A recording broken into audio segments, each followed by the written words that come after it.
फर्जी मदरसों की गूंज हम हमेशा दूसरे प्रांतों के अंदर सुना करते थे, मगर अब मंदसौर के ग्राम बादाखेड़ी के अंदर भी एक फर्जी मदरसे का मामला सामने आया है। मध्य प्रदेश बाल आयोग की अध्यक्ष निवेदिता शर्मा ने इस मदरसे का खुलासा करते हुए बताया है कि इस मदरसे की गतिविधियों की जानकारी उन्हें लंबे समय से प्राप्त हो रही थी।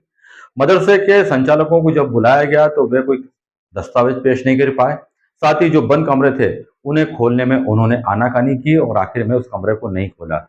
कई अनियमितताएं यहाँ पर मिली, बच्चियों के साथ में यहाँ पर गलत व्यवहार किया जाता था, ऐसे आरोप भी सामने आए हैं। कुल मिलाकर अध्यक्ष निवेदिता शर्मा ने सख्त रुख अपनाते हुए मंदसौर के इस बादाखेड़ी के संचालित मदरसे पर सख्त कार्रवाई करने के आदेश दिए हैं। उन्होंने प्रशासनिक अधिकारियों को कहा है कि वे इस संबंध में जल्द से जल्द जांच करें, साथ ही जिले के अन्य मदरसों की भी जांच कर उन्हें रिपोर्ट सौंपे। मोइनिया एजुकेशन वेलफेयर सोसाइटी है जो कि मदरसा नहीं संचालित करती, क्योंकि उसको मदरसा बोर्ड से मान्यता नहीं है। वो स्कूल के रूप में संचालित है और उसको स्कूल की मान्यता भी केवल 6वीं से लेकर 8वीं तक की ही है। उसके अलावा उसके पास कोई मान्यता नहीं है और आवासीय मान्यता भी नहीं है। इसके बावजूद वहां पर जो सामान रखा हुआ है बच्चियों का, वो लगभग 100 से 150 बच्चियों का सामान है। तो वो बच्चियां कौन थी? पोर्टल पे आपके केवल 36 बच्चियां रजिस्टर्ड है कि स्कूल में केवल 36 बच्चियां ही पढ़ने आती है, और जब आवासीय नहीं है तो वहां बच्चियां कैसे रह रही है? और वो जो बना हुआ है वहां पे बजू खाना वगैरह बना हुआ था, तो इट मीन्स वो मदरसा है। तो आपने मदरसे की मान्यता क्यों नहीं ली?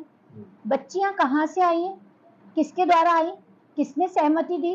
कोई सहमति पत्र होना चाहिए, माता पिता की जानकारी होनी चाहिए, पूरी फाइलिंग होनी चाहिए किसी भी बच्चे की। उस तरीके का कोई भी दस्तावेज उस संस्था ने हमको मुहैया नहीं कराया उस समय तक, और ना ही उनके पास कोई बच्चियों से संबंधित भी दस्तावेज थे।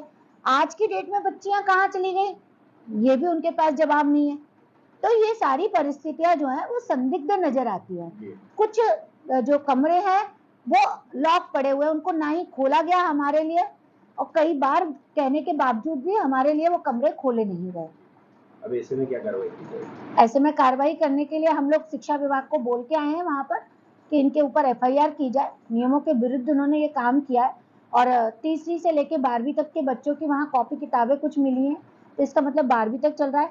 तो एक उसमें एक विद्यालय का नाम आया जो विद्यालय रजिस्टर्ड कहीं और है, और उसके बच्चे यहाँ, यानी वो भी विद्यालय डमी के रूप में चल रहा है। तो उस विद्यालय पे भी हम लोगों ने कार्रवाई करने के लिए कहा है कि जब बच्चियां यहाँ है तो वहां तो बच्चियां जा ही नहीं रही, और वो दूर है यहाँ से, पास में है नहीं। शासन प्रशासन की तरफ से कोई एड मिल रहा था क्या? विद्यालय है वो तो विद्यालय को जो मिलता है बच्चियों को उसके हिसाब से मिल रहा होगा बिल्कुल।